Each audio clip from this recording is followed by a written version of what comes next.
It's time once again for another thrilling episode of Markout Radio. For the next hour, sit back, pull the stick out of your ass, and enjoy. Be warned though, smarks and internet know-it-alls will be offended, annoyed, and generally pissed off at what's about to happen to your ear holes. You've been warned. Now, Markout Radio.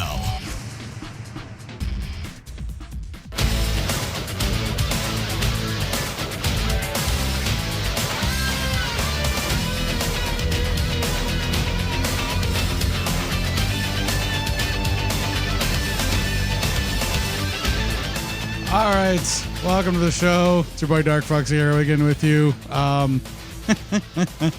Audio sounds a little better this week, huh? Anyways, back in the saddle with a new mixer, ready to rock and roll. Here we go. Episode 92 of Markout Radio Goes Nitro for June 16, 1997, hosted by Tony Schiavone, Larry Zbyszko, Mike Tenay, and Bobby the Brain Heenan. Now, this is becoming an ongoing bit, apparently. I have to do some housekeeping before the show starts, but this time around, it is a nod of the cap to Enzo Amore and Ricky Morton. Let's turn that shit down, shall we, producer boy? Thank you very much. All right. No, turn it down, bitch. All right, thank you. All right. Credit to at Brian Hall, 1988 on Twitter, on Twitter for this footage of a 64-year-old Ricky Morton pulling off a Canadian destroyer as a finisher for his match with Enzo Amore. Let's cue up the video here. All right, here we go. All right, here it comes. It's a little bit sloppy, but it's all right. Not bad. I've seen worse. There you go. All right, I've seen worse. Let's turn that shit off now. Thank you very much. All right, like I said, credit out there to Brian Hull, 1988, who went to go see a house show. Well, not really a house show. I guess it looks like a total on production. Anyways, great show, and Ricky Morton retweets him, adding Enzo Amore in it as well, which is whatever. I mean, listen, I'm sure it's Ricky Morton's granddaughter fucking running his Twitter for him, but fuck it, it's good. It worked out, right? All right, now on with the show. This is Nitro's 53rd win in a row with a 3.3 to Raw's 2.4. And Jesus, let's get that. That's going to distract me the whole show if you don't turn that off. Thank you. This Nitro's, like I said, 53rd win in a row with a 3.3 to Raw's 2.4. Again, no post pay-per-view bump in the ratings for Nitro as the Great American Bash happened last night. Now, the Bash drew 9,613 in attendance with 8,538 paying a gate of $142,118 to be there. They dropped $66,000 at the merch tables, and the pay-per-view itself drew 165,000 pay-per-view buys, which tied Slamboree just a few weeks ago. I gave the pay-per-view itself a 3.5 out of 5. Go watch it if you haven't seen it yet. It's not bad at all. It's actually, it's not the worst thing in the world, but it was definitely good. The last couple matches were pretty fantastic. This week for Nitro, there's 2 dark matches in this huge-ass venue in Chicago. Again, where are you at again? The United Center in Chicago this week. Sorry. Yeah, that's where we are this week. And it was Psychosis defeating Yuji Nagata, and the Steiner brothers, Rick and Scott Steiner, of course, defeating the Public Enemy, Johnny Grunge, and Flyboy Rock. Now, neither of these matches were fuck you matches, as so many smarks like to think online.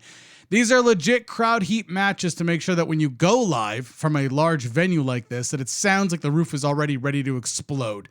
Now, it's true that the Public Enemy were on their way out, but they weren't really fitting in with the tag division in WCW at the time since they couldn't manage to have a match without a table or two involved. Anyways, they're shot out of a cannon with Schiavone on a bump as the NWO pull up in their limo with Rodman in tow to make their way down to the ring. Now, a small point here about Bischoff and his rush to create shiny new NWO merch. Rodman's shirt says NWO ...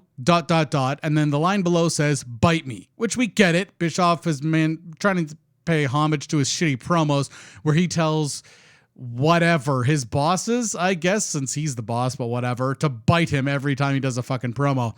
Unfortunately for him, the English language doesn't quite work that way, and the marketing genius in Eric Bischoff made a batch of shirts that literally say NWO bite me, which is an anti-NWO sentiment since that's how the English language works. But 83 weeks. The list of Bischoff failing upwards is indeed quite long. It never seems to affect him, though. It just everyone else around him has to eat shit every time he fucks up, including Hogan, by the way. Let's see. TV shows. I Want to Be a Hilton bombed. The last 3 shows were rushed so they could have so they can have a winner in that show. Scott Baio is 45 and single. Imagine being Scott Baio, dating the same girl for over a decade and not being able to pull the trigger on marriage unless it's done on reality television. Wow. Next show, Scott Baio is 46 and pregnant. Now, technically, he's not pregnant. His wife is pregnant. But then again, I guess nowadays, everyone can be pregnant. Then imagine that Scott Baio, his wife, is already knocked up so that this train wreck gets the green light and then gets canceled off of VH1 after 6 episodes. Now, the last 3 are effectively given away by Bischoff's production company because VH1 actually canceled it by the time the 3rd episode came along, because basically it was Scott Baio verbally abusing his pregnant wife. So that's awesome. 0.0. After this, Confessions of a Teen Idol get 7 former child stars that nobody really remembers because their roles were so disposable that each one of their characters had been recast. Then have a fame expert / therapist who isn't licensed in any state to do therapy of any kind, but wrote a book called The Cult of Celebrity, where he extols dime store tidbits of info that anyone with a modicum of common sense already knows. Then he hosts the show with the charisma of a wet fucking noodle. After that, Billy Ray Cyrus, Home at Last, canceled before it aired. Outlaw Country never did actually get the green light from an actual TV station or a studio, but 2 episodes are produced by Eric Bischoff's production company and then never aired. Hulk Hogan's Celebrity Championship Wrestling. All right, this one is actually half decent. I'll give him this one. Hulk Hogan's Micro Championship Wrestling, though, bombs because they tried too hard to make short jokes, and Beefer was prominent in production, even though he's never worked with midget wrestlers a day in his career. Hardcore Pawn Chicago, which was an incredibly shitty spin-off of the original Hardcore Pawn from fucking Detroit. See Dead Run, a Scott Baio starring sitcom. So basically, his reality show bombs, so he and Bischoff come up with this little gem. Essentially, it's a cartoonish version of how Eric sees his career as a fucking TV producer. Then they added in different children and a more supportive wife. Wow. I mean, I wish I was kidding. This one got 3 seasons on Nick at Night, but production was done on season 1 by Catlin Bernstein Productions and then taken over in the 2nd season by Eric's company, as Catlin Bernstein had creative differences with Mr. Baio. Eric and Scott then ran this show into the ground. The Devil's Ride. Now, for this one, I really wanted to like this show. Now, it came out as Sons of Anarchy was taking off, and it promised to be a reality-based biker show on the Discovery Channel, where the Laughing Devils toe the line between being a club and being in a criminal organization, or a one-percenter, as it's termed in the biker world, or I guess in the fucking law enforcement world, whatever. Eventually, some of the members of the Devils would break off into the Sinister Mob as a childish pissing contest ensues, while production is plagued by actual bikers and actual one-percenters trashing their sets, interrupting production, interrupting the filming, and just causing chaos. Season 2 took almost twice as long to film as season 1, and season 3 had to move to a movie set in order to complete production, where both clubs face off against an actual one-percenter biker gang, which was really just a third shitty gimmick gang. Had they held the course of season 1, the show was actually fine.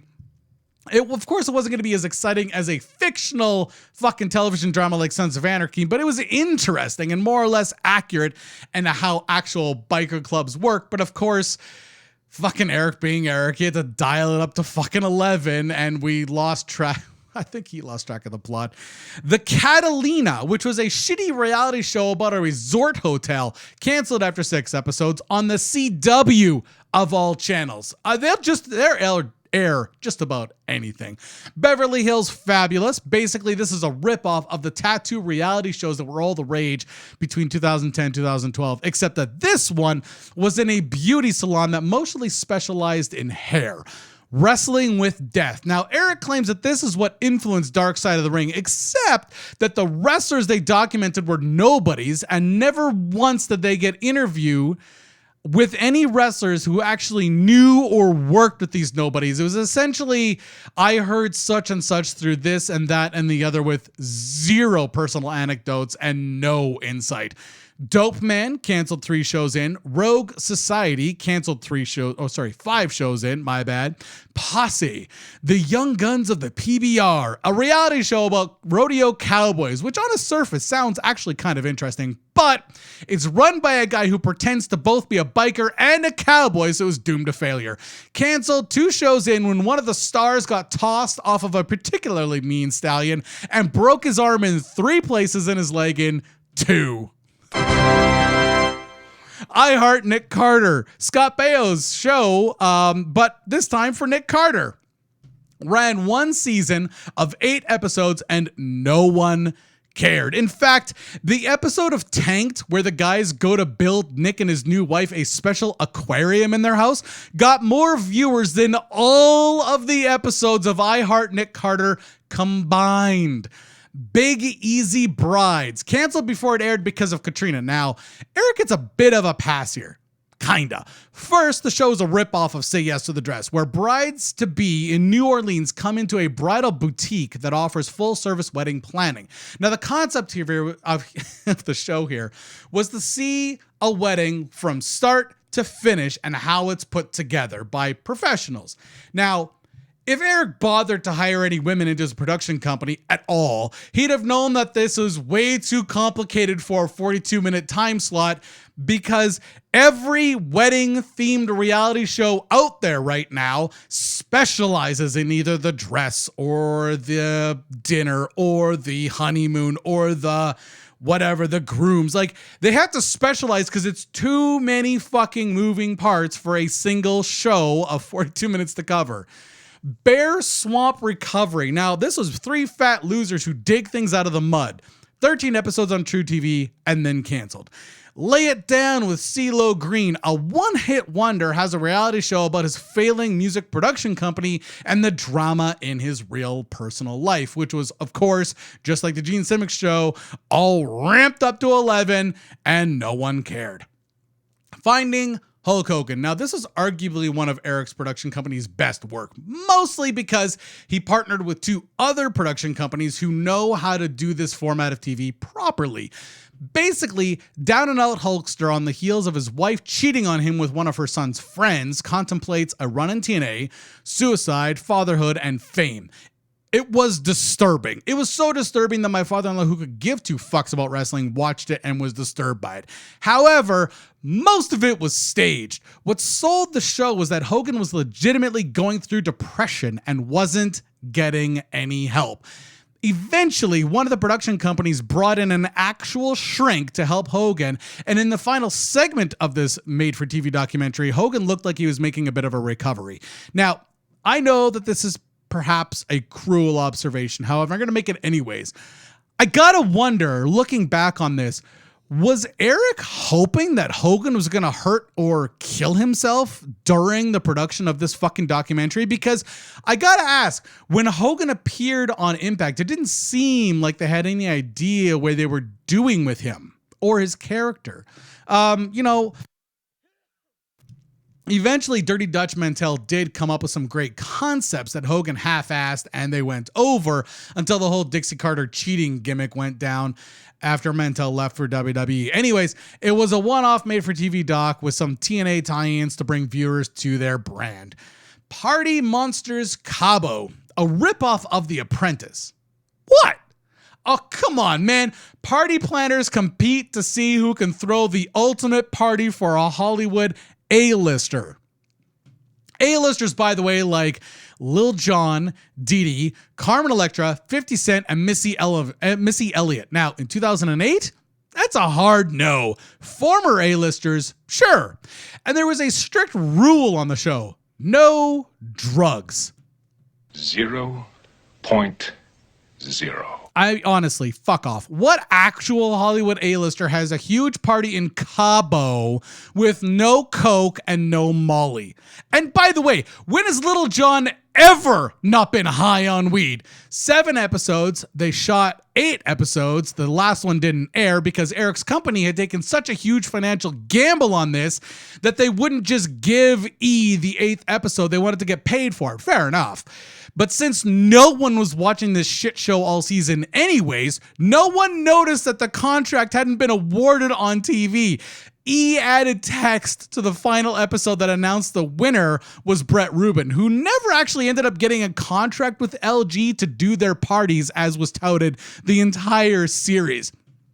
Now, to be fair here, he was employed by them a few times, so I guess exposure? He asks with a big ass question mark. Now, the entertainment company itself, in 2006, they bought Hogan's failing energy drink company from him, Socko Energy. Now, I'm not going to try to compare Hogan's energy drink company to The Rock's energy drink company because it's really not fair. But then they formed a partnership with the WWE where they paid to be advertised on WWE TV and pay-per-views. Now, the way that the press release was done for this, it seemed like the WWE was investing in Socko Energy. They weren't. And yes, you're right. Socko Energy is a little on the nose here because, of course, Mick Foley's Socko character. I don't know if that was Hogan's intent, but it just comes off as really petty and childish. And the fact that they have yet to change the name of the company, it is still called Socko Energy, and they have Socko Regular and Socko Light, which, by the way, currently no one stocks. And you can buy it direct from their website, though. So there you go.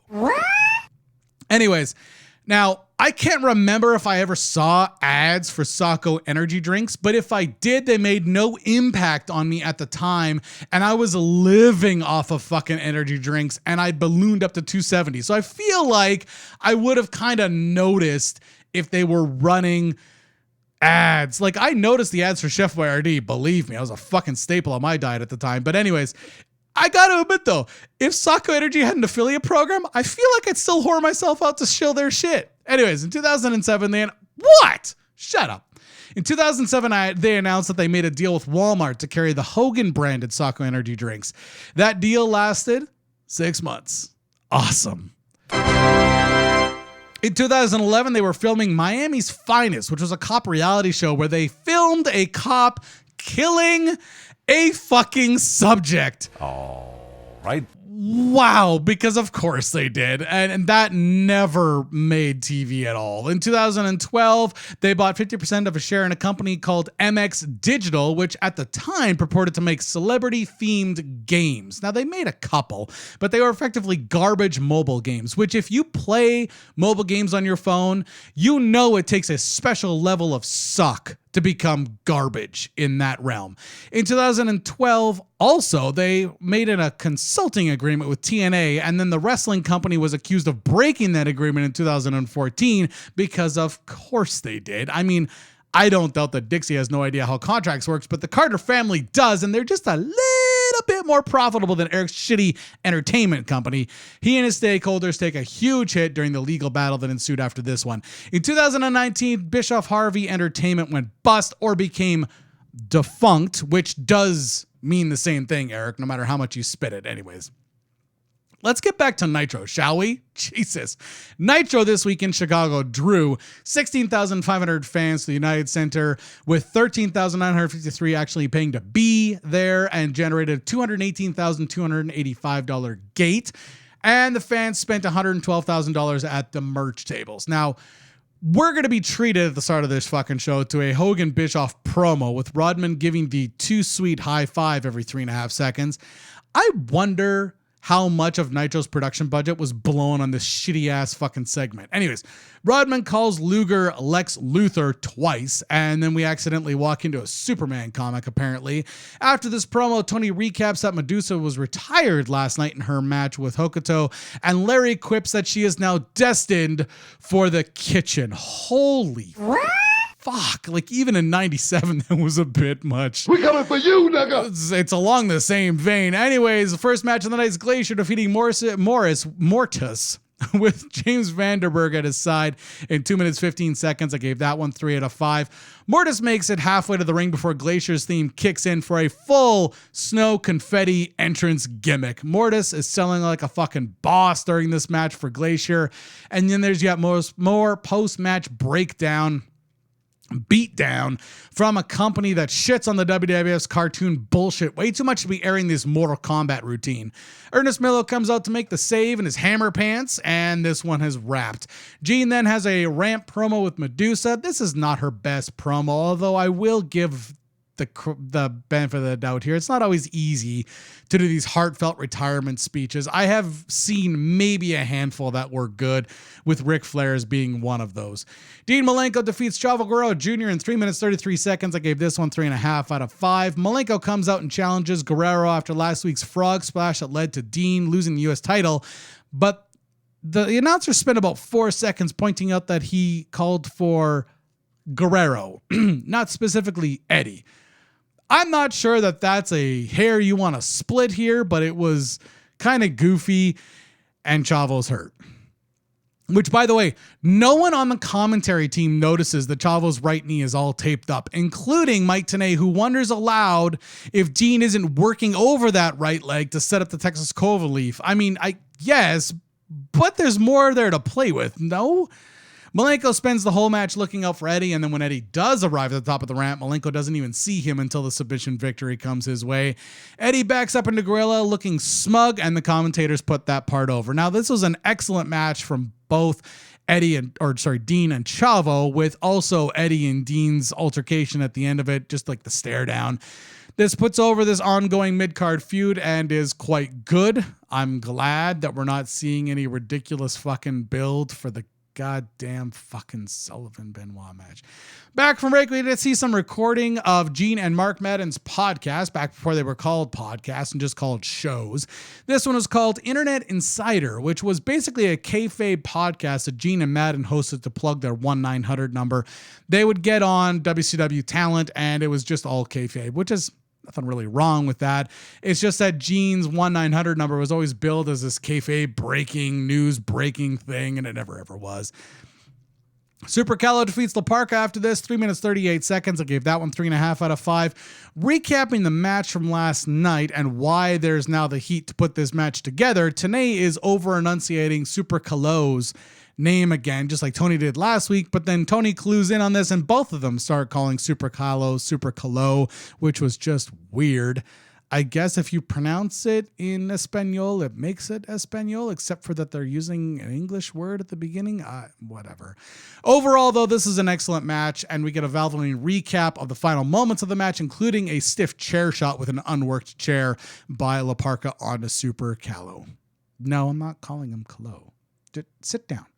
Gene rant promo after this with Luger and the Giant screaming about whatever. It sounds like teenagers trying to flex on each other. After this, Harlem Heat with Sister Sherry defeat the Amazing French Canadians with Conor Robert Parker.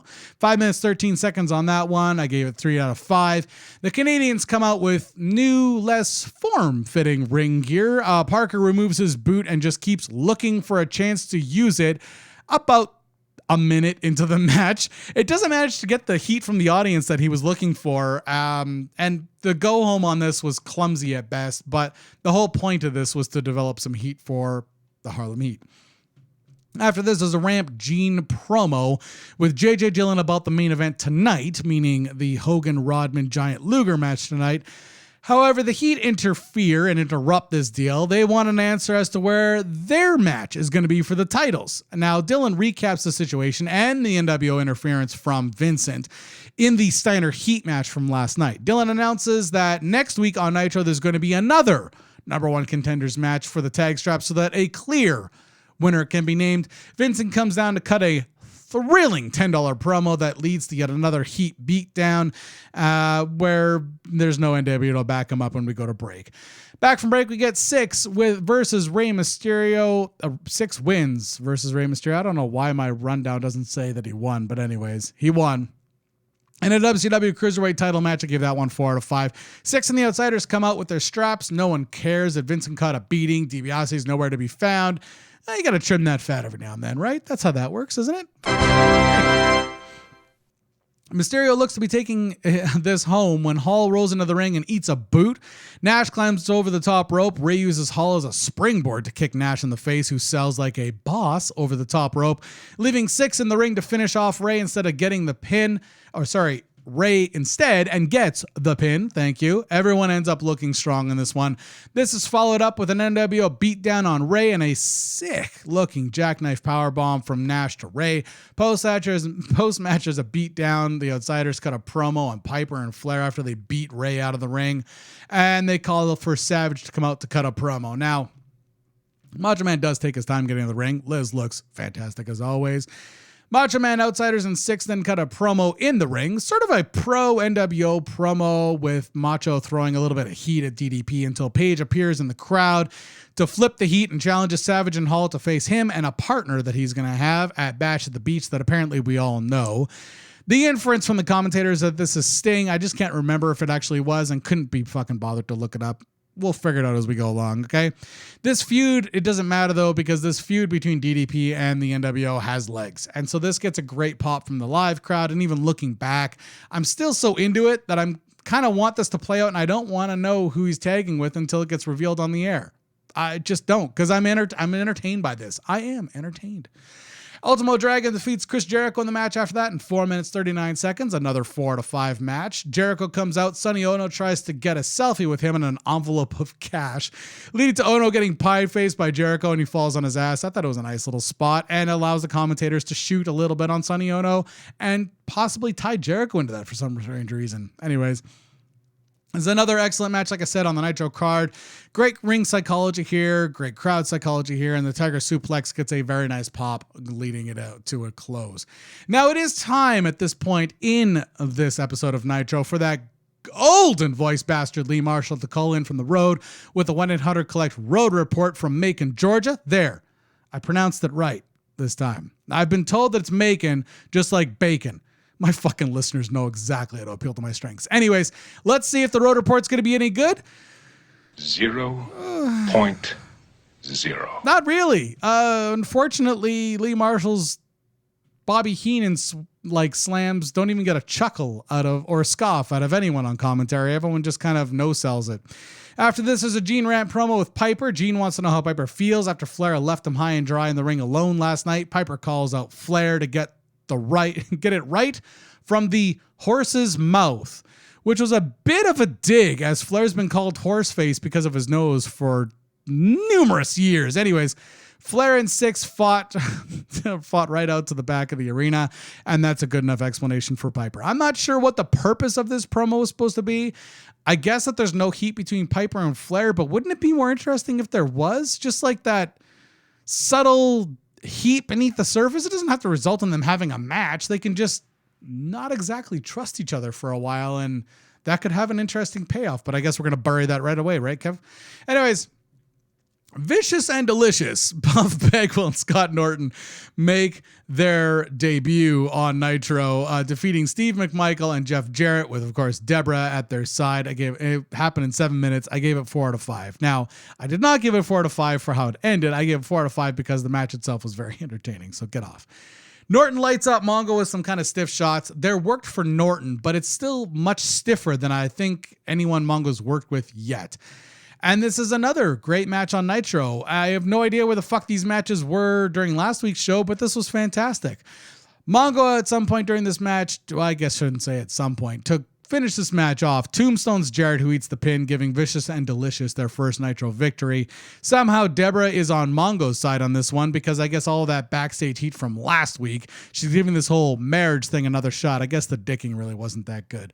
The post-match recap goes on for about an hour as Vicious and Delicious pose all the way to the back, and we get some replays of Mongo dropping Jarrett in a tombstone. Obviously, this is leading to heat between these two, which is fine, but essentially all of this heat is because Jarrett hit Mongo last night. I don't know. It's so fucking childish. It doesn't even make sense from Mongo perspective.